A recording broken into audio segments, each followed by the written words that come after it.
ചതി നെതന്യാഹു പൊറുക്കില്ല. മോചിപ്പിക്കുന്നവരുടെ പട്ടികയിൽ അർബൽ യഹൂദിന്റെ പേരില്ലാത്തതാണ് നെതന്യാഹുവിനെ കഴിഞ്ഞ ദിവസം കോപിഷ്ഠനാക്കിയത്.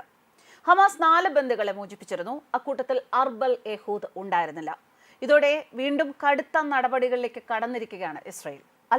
ഇസ്രായേലിനെ കടുത്ത നടപടികളിലേക്ക് കടക്കാൻ ഹമാസ് പ്രേരിപ്പിച്ചിരിക്കുന്നു. അർബൽ യഹൂദിനെ മോചിപ്പിക്കാതെ പലസ്തീനികളെ മടങ്ങാൻ അനുവദിക്കില്ല എന്ന് തന്നെയാണ് ഇസ്രായേലിന്റെ നിലപാട്.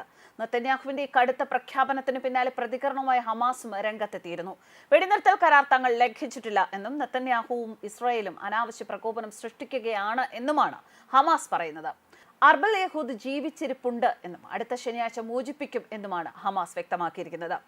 ഹമാസ് ബന്ദിയാക്കിയ ഇസ്രേലി സിവിലിയൻ അർബൽ യഹൂദ് 2023 ഒക്ടോബർ 7 നടന്ന ആക്രമണത്തിനിടെ കിബർട്സ് നിറോസിൽ നിന്നാണ് അർബൽ യഹൂദിനെ തട്ടിക്കൊണ്ടുപോയത്. അന്നത്തെ ആക്രമണത്തിൽ അർബൽ യഹൂദിന്റെ സഹോദരൻ ഡോലെവ് കൊല്ലപ്പെട്ടിരുന്നു. അർബൽ യഹൂദിയുടെ പങ്കാളിയും മറ്റു നിരവധി ബന്ധുക്കളെയും തട്ടിക്കൊണ്ടുപോയി എങ്കിലും ഇവരിൽ പലരെയും പലപ്പോഴായി പിന്നീട് വിട്ടയച്ചിരുന്നു. ഗാസ വെടിനിർത്തൽ കരാറിന്റെ ആദ്യഘട്ടത്തിൽ മോചിപ്പിക്കാൻ തീരുമാനിച്ച 33 പേരടങ്ങുന്ന ആദ്യത്തെ സംഘത്തിലെ 7 സ്ത്രീകൾ. ആ സ്ത്രീകളിൽ ഒരാളാണ് Yehud. Civilian Shiri Silberman Bibas, സൈനികരായ Berger Liri Albag, Karina Ariev, Daniella Gilboa, Naama Levy എന്നിവരാണ് ആദ്യഘട്ടത്തിൽ മോചിപ്പിക്കേണ്ട 7 സ്ത്രീകൾ. ഇതിൽ കരീന അരിയവ്, ഡാനിയല ഗിൽബോവ, നാമ ലവി, ലിറി അൽബക് എന്ന വനിതാ സൈനികരെ കഴിഞ്ഞ ദിവസം മോചിപ്പിച്ചിരുന്നു. പലസ്തീനിയൻ ഇസ്ലാമിക് ജിഹാദ് എന്ന ഹമാസ് കക്ഷിയുടെ പിടിയിലുള്ള അർബലിനെ അടുത്ത ശനിയാഴ്ച വിട്ടയക്കുമെന്ന ഉറപ്പോ അവർ ജീവനോടെ ഉണ്ട് എന്നതിന് തെളിവോ നൽകണമെന്ന് ഇസ്രായേൽ ഹമാസിനോട് ആവശ്യപ്പെട്ടിരുന്നു. ബന്ദി കൈമാറ്റം നടക്കേണ്ട ശനിയാഴ്ചയ്ക്ക് മുൻപ് അർബലിനെ മോചിപ്പിച്ചാൽ ഉടൻ വടക്കൻ ഗാസയിലേക്ക് പ്രവേശനം അനുവദിക്കാം എന്നാണ് ഇസ്രായേൽ മധ്യസ്ഥരെ അറിയിച്ചതായും സൂചനകൾ. ശനിയാഴ്ച മോചിപ്പിക്കപ്പെടും എന്ന് പ്രതീക്ഷിക്കുന്നവരുടെ പട്ടികയിൽ ഇസ്രായേലി അർജന്റീനിയൻ ഇരട്ട പൗരത്വമുള്ള ഷിരി ബിബാസും അവരുടെ 5ഉം 2ഉം വയസ്സുള്ള 2 കുഞ്ഞുങ്ങളുമുണ്ട്. 2023 ഒക്ടോബർ 7 നഹൽ ഓസ് സൈനിക താവളത്തിൽ നിന്ന് ബന്ദികളാക്കിയ വനിതാ സൈനികരിൽ ഇനി ഹമാസ് മോചിപ്പിക്കാനുള്ള ഏക സൈനികയാണ് അകം ബർഗർ. പട്ടികയിൽ അവശേഷിക്കുന്ന മറ്റ് 26 ബന്ദികളെ കുറിച്ചുള്ള വിശദാംശങ്ങളിലും ഇസ്രായേലിന് ആശങ്കയുണ്ട്. ഇതിൽ എത്ര പേർ ജീവനോടെ ഉണ്ട് എന്ന വിശദാംശങ്ങൾ അടുത്ത ദിവസങ്ങളിൽ ഹമാസ് കൈമാറിയേക്കും എന്നാണ് സൂചന. ഇസ്രായേൽ വെടിനിർത്തൽ കരാർ ലംഘിച്ച സാഹചര്യത്തിൽ മധ്യസ്ഥരുമായി സംസാരിക്കുകയാണ് എന്നാണ് ഹമാസിന്റെ പ്രസ്താവന. അർബൽ യഹൂദ് എന്ന സ്ത്രീയെ മോചിപ്പിക്കാതെ വടക്കൻ ഗസയിലേക്ക് ആരെയും പ്രവേശിപ്പിക്കില്ല എന്ന് ഇസ്രായേൽ വാശിയിലാണ്. അർബൽ യഹൂദ് സുരക്ഷിതയാണ്, അവരെ വിട്ടു നൽകുമെന്ന് ഉറപ്പും നൽകിയിരുന്നതാണ്. എന്നിട്ടും കരാർ ലംഘിക്കാൻ ഇസ്രായേൽ ശ്രമിക്കുകയാണ് എന്നാണ് ഹമാസിന്റെ നിലപാടുകൾ. എന്തായാലും അധിനിവേശ ശക്തി വെടിനിർത്തൽ കരാർ പാലിച്ചിട്ടില്ലെന്നും നെറ്റ്സാരും ഇടനാഴിക്ക് സമീപം ജാഗ്രത പാലിക്കണമെന്നും ഗാസ ഭരണകൂടവും ആവശ്യപ്പെട്ടിട്ടുണ്ട്. അതേസമയം മറ്റൊരു വാർത്ത പുറത്തു വരുന്നത് യുദ്ധത്തിനിടയിൽ ഹമാസിന്റെ വൻ റിക്രൂട്ട്മെന്റ് നടത്തി എന്നുള്ളതാണ്. യുദ്ധം ആരംഭിച്ചതിന് ശേഷം സംഘം റിക്രൂട്ട് ചെയ്തത് 10,000 മുതൽ 15,000 വരെ പോരാളികൾ. ഇവരിൽ കൂടുതലും അവിവാഹിതരാണ്. സംഘട്ടനത്തിനിടെ ഇതുവരെ കൊല്ലപ്പെട്ടതും ഏതാണ്ട് അത്ര തന്നെ ഹമാസ് പോരാളികളാണ്. വെടിനിർത്തലിന് ശേഷം ഹമാസ് വെറുതെ ഇരിക്കുന്നില്ല. ഹമാസ് ആസൂത്രണം ചെയ്യുന്നത് വലിയ പദ്ധതികളാണ് എന്ന സൂചന.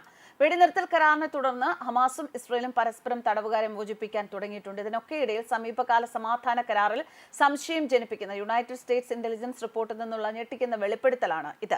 യുദ്ധം ആരംഭിച്ചതിന് ശേഷം 10,000 മുതൽ 15,000 വരെ പോരാളികളെ പലസ്തീൻ തീവ്രവാദി സംഘം റിക്രൂട്ട് ചെയ്തിട്ടുണ്ട് എന്നാണ് റിപ്പോർട്ട്. ഈ റിക്രൂട്ട്മെന്റുകൾ കൂടുതലും അവിവാഹിതരും പരിശീലനം ലഭിക്കാത്തവരുമാണ്. സംഘട്ടനത്തിനിടെ ഏതാണ്ട് അത്ര തന്നെ ഹമാസ് പോരാളികൾ കൊല്ലപ്പെട്ടിരുന്നു. ഇസ്രായേലുമായുള്ള വെടിനിർത്തലിന് ശേഷം ഹമാസ് വലിയ പദ്ധതികൾ ആസൂത്രണം ചെയ്യുകയാണ് എന്ന് തന്നെ കരുതണം.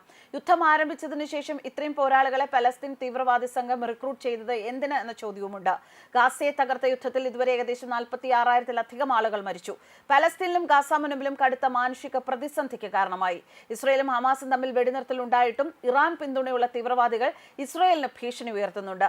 വെടിനിർത്തലിന് ശേഷം തീവ്രവാദി സംഘം ഗാസയിൽ പ്രവർത്തനം പുനരാരംഭിച്ചു. അവരുടെ സുരക്ഷാ അടിസ്ഥാന സൗകര്യങ്ങൾ പുനഃസ്ഥാപിച്ചു. അതേസമയം തങ്ങളുടെ ആക്രമണത്തിൽ ഗാസയിൽ 20,000 ഹമാസ് പോരാളികൾ കൊല്ലപ്പെട്ടതായാണ് ഇസ്രായേൽ സേന അവകാശപ്പെട്ടത്. എന്നാൽ ഈ കണക്കുകൾ ഹമാസ് ഇതുവരെ സ്ഥിരീകരിച്ചിട്ടില്ല. ഗാസ വെടിനിർത്തൽ കരാർ പ്രകാരം ശനിയാഴ്ചയാണ് 2ാം ഘട്ടത്തിലെ ബന്ദികളെ ഹമാസ് മോചിപ്പിച്ചത്. കരീന അരിയേവ, ഡാനിയല ഗിൽബോവ, നാമ ലവി, ലിറി അൽബാഗ് എന്ന 4 ഇസ്രായേലി സൈനികരെയാണ് 2ാം ഘട്ടത്തിൽ മോചിപ്പിച്ചത്.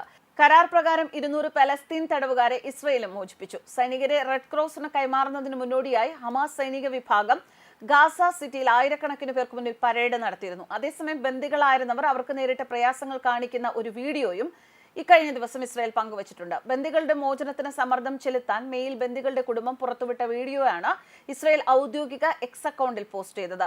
മുഖത്തും വസ്ത്രത്തിലും രക്തം പുരണ്ട നിലയിലാണ് സൈനികർ. ഇവരുടെ കൈകൾ പിറകിലേക്ക് വലിച്ചു കെട്ടിയിട്ടുമുണ്ട്. ഇംഗ്ലീഷ് അറിയുന്ന ആരെങ്കിലും ഉണ്ടോ എന്നാണ് ബന്ദിയാക്കപ്പെട്ട സ്ത്രീ ചോദിക്കുന്നത്. പലസ്തീനിൽ തനിക്ക് സുഹൃത്തുക്കളുണ്ട് എന്ന് ബന്ദികളിൽ ഒരാൾ ഹമാസിനോട് പറയുന്നു. നിശബ്ദത പാലിക്കാനാണ് ഹമാസിന്റെ മറുപടി. മറ്റൊരു ബന്ദി ഗാസയിലുള്ള സുഹൃത്തിനെ ഫോൺ വിളിക്കാൻ ആവശ്യപ്പെടുന്നതും വീഡിയോയിലുണ്ട്. ബന്ദികളെ കൈമാറുന്നതിന് മുൻപ് ഹമാസ് നടത്തിയ റാലിയുടെ ദൃശ്യങ്ങളും ഹമാസ് തട്ടിക്കൊണ്ടുപോയ ബന്ദികളുടെ അവസ്ഥ ചിത്രീകരിച്ച വീഡിയോയും 2 ചിത്രങ്ങളുമാണ് പോസ്റ്റിലുള്ളത്.